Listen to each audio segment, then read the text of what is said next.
Welcome back, Rural Queensland Today on the Resonate Broadcast Network, the 19th of October. And Chairman of the Bundaberg Fruit and Vegetable Growers is Joe Lyons. He joins us this morning. G'day, Joe. How are you, mate?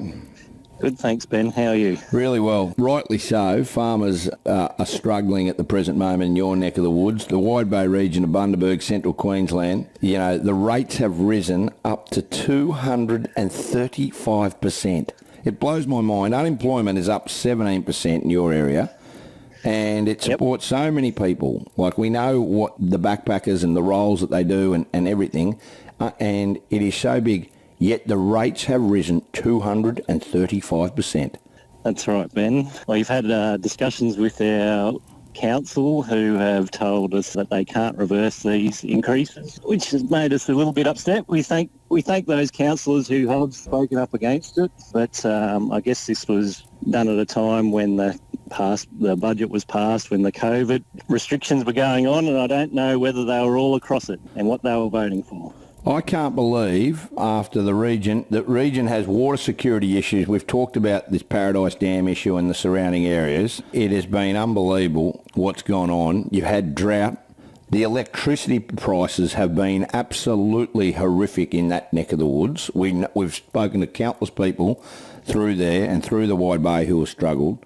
I don't understand how we get to this point.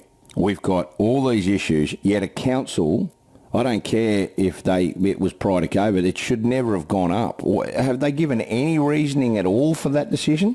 Oh, Ben, they first blamed the Department of Natural Resources for setting these, but they had plenty of ways around this. We have councils above us and below us. Council below us have a less than half rate in the dollar than we do. Yeah.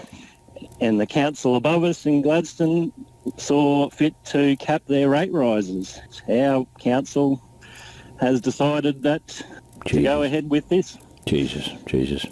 You made a statement, and rightly so. No council has the right to treat its farmers like rubbish, and the rates mess has to be fixed. Now, I understand exactly what is going on in some mindsets, but if the council are going to ping multinational farming organisations, right? Rightly so. But the private enterprises that, like your families are, and the mum and dad businesses that have been operating for a long time, they should not be penalised. Now, this is something that has to happen. Like, am I right in saying that the Mayor, Jack Dempsey, is a former LNP minister? So why would he be, of all people, I mean, I know there's a whole council, but if the Mayor understands it, and he understands this can't just be a money grab, there will not be anybody left if it continues to go this way. And it's a massive food bowl. Well, that's right, Ben. $2.4 million might seem like a drop in the ocean to the council, but for little communities out in the edges of this region, that's a lot of money to take away. It's more than a lot of money. It's a phenomenal amount of money. So what can you do? Can you go to the council and ask for them to have a reassessment, Joe? What? I mean, obviously, in your role, you have to represent the fruit and vegetable growers, and rightly so. You're speaking up.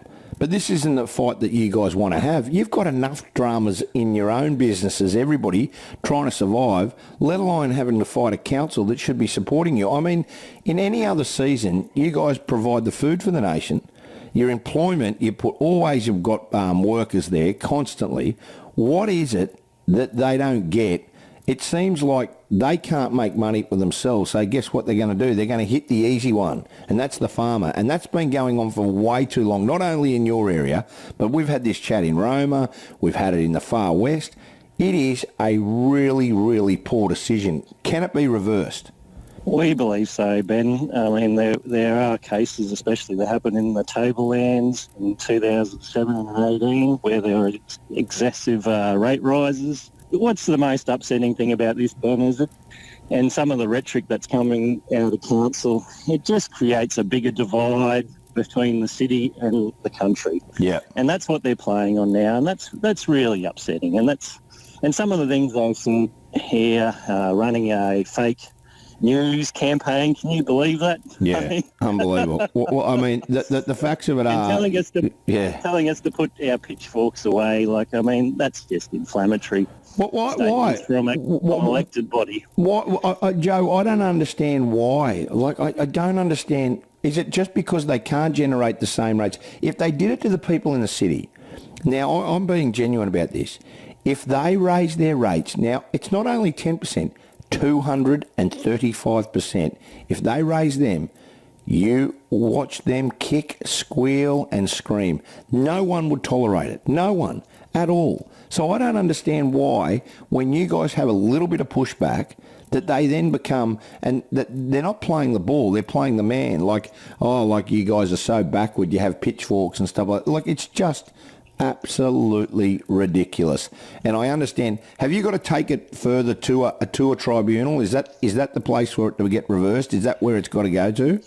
We don't. We hope not, Ben. Look, we hope common sense will prevail. And look, if they're going to pinch this $2.4 million out of our local economy, let's hope that they can spend it on agricultural needs.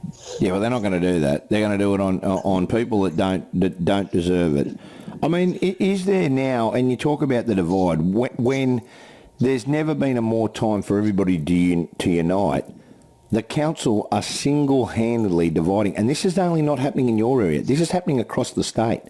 No wonder people like yourselves, like, I mean, you just look at sheer resentment at people who are living in the cities who don't have to pay these rates. You know, it's your money that's going back into them for their survival, for their garbage pickup and stuff like that. And it's just not on. It just isn't on. It can't happen like this. Oh, Ben, let's hope common sense will prevail. And look, we're always going to have to push back on these things. We have no option. We can't change our council now. Yeah. So I hope they can listen. Yeah, bloody oath. Jack Dempsey, the mayor, we got to get him on, the Bundaberg mayor. And rightly so, across central Queensland there's been television and wheelie bin campaigns telling the Bundaberg Regional Council, don't treat farmers like rubbish. And rightly so. Now here's something for everybody to understand. The produce from the region is shared across capital cities, and the federal government has assured the public during COVID pandemic that it's 88.9% of the food and drink provided by local farmers for Australian table is to be protected. Well, it's not being protected when you have rates rising up to 235%. The Wide Bay region has a 17% unemployment rate at the moment, and agribusiness supports tens of thousands of local jobs, and they're now at risk. Gee whiz, they can get it wrong. Joe, great to talk to you, mate. Doing a good job. Appreciate it. We'll follow this up. We'll get on the Bundaberg Council because that's just an absolute joke. There's no justification for it whatsoever. Thanks for your time. Thanks, Ben. Good on you. Joe Lyons.